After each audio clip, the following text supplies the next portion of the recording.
Yo, salut tout le monde, c'est le gamer du 1555 et aujourd'hui on se retrouve pour une nouvelle vidéo. Donc aujourd'hui j'ai changé de nom comme vous pouvez le voir sur ma chaîne, j'ai changé de nom, je m'appelle le gamer du 85 maintenant. Parce que je trouvais que c'était un meilleur nom et j'avais eu beaucoup de critiques concernant le ancien type Fish Gaming, donc poisson etc. Vous voyez ce que je veux dire, donc j'ai changé de nom, le gamer du 1555. Voilà, mais aujourd'hui ce n'est pas le sujet de la vidéo. Donc aujourd'hui, on va parler d'une chose qui me passionne, franchement, qui est pas le seul à me passionner, c'est la NBA. Donc on va parler de la NBA tout simplement. Donc il n'y aurait pas de montage, il n'y aura pas de etc. parce que j'ai pas encore le niveau, mais on va parler tout simplement de la NBA en général. Donc déjà, ce qu'il faut savoir, c'est que dans la NBA, il y a deux conférences, la conférence Ouest et la conférence Est. Et donc pour l'instant, ceux qui dominent en ce moment, ça fait 3 ans qu'ils dominent, c'est Cleveland et Golden State. Donc Golden State ont gagné en 2015, Cleveland en 2016 et Golden State ont gagné en 2017. Je pense que les basketteurs savent quoi. Et du coup, cette année, qui c'est qui domine dans l'NBA? Donc on va faire le top 3 de chaque conférence. Donc en premier, dans la conférence Est, on va commencer par la conférence Est, qui est pour moi la meilleure conférence, voilà. Donc il y a Boston, donc avec un bilan de 34-11, 34 victoires, 11 défaites, qui est quand même un très bon bilan. Ensuite, il y a les Raptors et les Cavaliers. Les Raptors deuxième et les Cavaliers troisième, donc avec pour les Celtics comme joueur potentiel, donc il y a Jason Tatum, Kyrie Irving et Al Horford, voilà.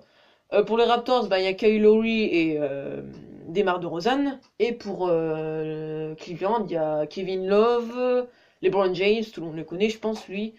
Et qui c'est qu'il y a d'autres qui est fort Tunis Forest, oui, comme vous voulez, comme vous pouvez voir. Et donc pour la conférence Ouest, ceux qui dominent, il y a Golden State en premier, en deuxième il y a Houston, et en troisième il y a les Spurs. Donc Golden State ont un bilan de 36-9, donc qui est aussi un très bon bilan. Et en fait ils ont le même bilan que Boston, sauf que comme Boston ont joué 2 matchs en moins, ça fait en fait ça compense, du coup ça fait le même bilan que Boston. Donc pour moi c'est deux équipes qui vont en finale. Après, pour mon avis personnel, je pense que ça va être Boston qui va gagner. Pour moi, je pense que c'est Boston qui va gagner. Ils ont une très bonne équipe. Donc, les joueurs potentiels de chaque équipe, donc, pour Golden State, Stephen Curry, Kyle Thompson et puis Kevin Durant, hein, bien sûr, pour moi qui est un des meilleurs joueurs de NBA en ce moment. Après, pour Houston, il y a forcément James Harden et aussi Chris Paul, donc qui est aussi un très très très bon passeur. Voilà, pour moi c'est un des meilleurs passeurs de NBA pour l'instant. Et après, pour les San Antonio Spurs, Kawhi Leonard, pardon, oui, qui est un très très très bon défenseur. Tony Parker et Manu Ginobili qui reviennent petit à petit, comme comment dire, de leur vieillesse, parce qu'ils ont, il me semble, 34 et 35 ans. Donc c'est quand même assez vieux en NBA, même si niveau international c'est pas très très vieux. Mais voilà. Donc maintenant je vais vous parler de mon équipe préférée, donc qui est franchement, voilà. Mais moi je l'avoue, les Chicago Bulls tout simplement, ils sont 12e au classement sur 15 avec un bilan de 27-17, donc 27 défaites et 17 victoires. C'est quand même pas mal pour une équipe qui est quand même détruite. Avant, il y avait Rajon Rondo, Dwayne Wade, des joueurs très très forts. Jimmy Butler aussi, le joueur le plus fort, donc j'ai un poster dans ma chambre que sûrement je ferai un bedroom cam, donc je vous montrerai ma chambre dans une prochaine vidéo. Et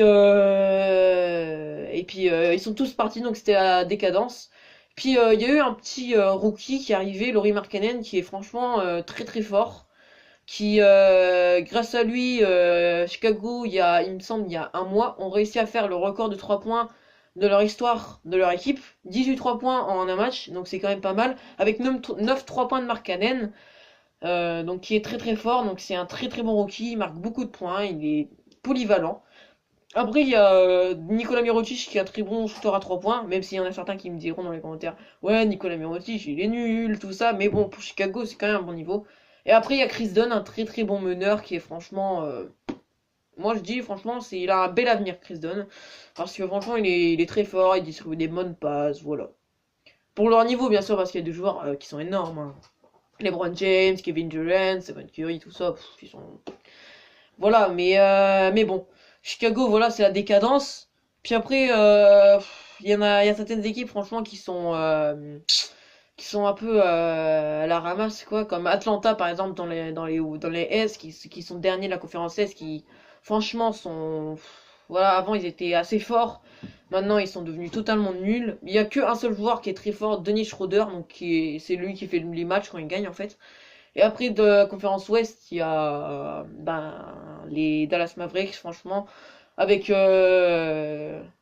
Dirk Nowitzki, mais franchement, il va arrêter sa carrière, je pense, parce qu'il commence à se faire vieux. Il a une très bonne carrière.